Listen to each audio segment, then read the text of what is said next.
মা শান্তিমাতা, জয় গুরুচাঁদ, জয় মা সত্যভামা।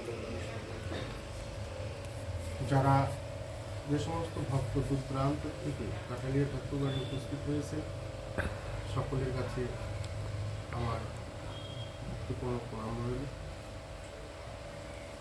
আমি ঠাকুরের কাছে কামনা করব আপনারা যে যা আশা করে এসেছেন সকলের আশা পূর্ণ হোক, ঠাকুর সকলকে ভালো করুক। আমি ঠাকুরের কাছে কামনা করব। এখানে দেখেন, যারা যখন অর্থের দিক দিয়ে হোক, কর্মের দিক দিয়ে হোক, যখন আর পারে না, তখন ঠাকুরের কাছে সকলে যায়। সকলের কাছে ঠাকুরের কাছে সকলের কাছে আসে, কারণ যে ঠাকুর আমাকে মুক্ত করবে। আমি ঠাকুরের কাছে কামনা এটুকুই করবো, ঠাকুর ইন্দ্রা যা আশা নিয়ে এসেছে সকলের আশা পূর্ণ, সকলকে সুস্থ করো, যাতে তোমার নাম থাকে, যাতে তোমার নাম গুণগান না করতে পারে। আর আপনারাও ঠাকুরকে ভক্তি করবেন, ভক্তি না করলে মুক্তি হয় না। তার প্রতি ভক্তি রাখতে হবে, বিশ্বাস রাখতে হবে।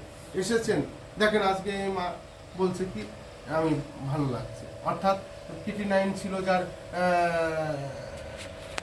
6 পয়েন্ট কত 6 পয়েন্ট, এখন এসে দাঁড়িয়েছে 4 পয়েন্ট, তাহলে 2 পয়েন্ট কমে গেছে। তা ঠাকুরের কৃপা ছাড়া হবে? ডাক্তার ওষুধ খেয়ে তো কমেনি, কমেছিল, তাহলে ঠাকুরের কৃপা বলে কমছে। এনার যেমন ক্যান্সার থেকে সুস্থ হচ্ছে, আগে জ্বালা যন্ত্রণায় খেতে পারতো না, ঘুমাতে পারতো না, সেটা সুস্থ হচ্ছে। তো এগুলো ঠাকুরের কৃপা। যেমন ওনার হাত পা জ্বালা যন্ত্রণা করে সবসময় ফিজিওথেরাপি করতে হতো, ঠাকুরের কৃপা সেও ভালো হচ্ছে, ওনার ক্যান্সার উনিও ভালো হচ্ছে। সব ঠাকুরের কৃপা বল। যখন মানুষ অর্থের বড়ায় থাকলেও যখন ডাক্তার ছেড়ে দেয়, তখন আর তাদের কুল কিনারা থাকে না। তার জন্য আমি প্রত্যেককে বলি, যেগুলো ডাক্তার রিটার্ন রোগী সবাই ঠাকুরের কাছে আসবে। আপনার মনের ভক্তি নিয়ে ঠাকুরের কাছে ভক্তি করবেন, ভব ব্যাধি থেকে মুক্ত হতে পারবেন। আজকে আমি বসেছি বলে যে আমি আপনাদের ভালো করতে পারবো সেটা কোনো কথা নেই। যার যার ভক্তি বিশ্বাসের উপর নির্ভরশীল করে সে মুক্ত হবে। আমি কি উপদেশটা বলবো? আমি উপদেশ দিতে পারি, হ্যাঁ আমি উপদেশ দিতে পারি, যে উপদেশ দিলাম যে তুমি এতে ভালো হবে, কিন্তু সেটা পালন করতে হবে।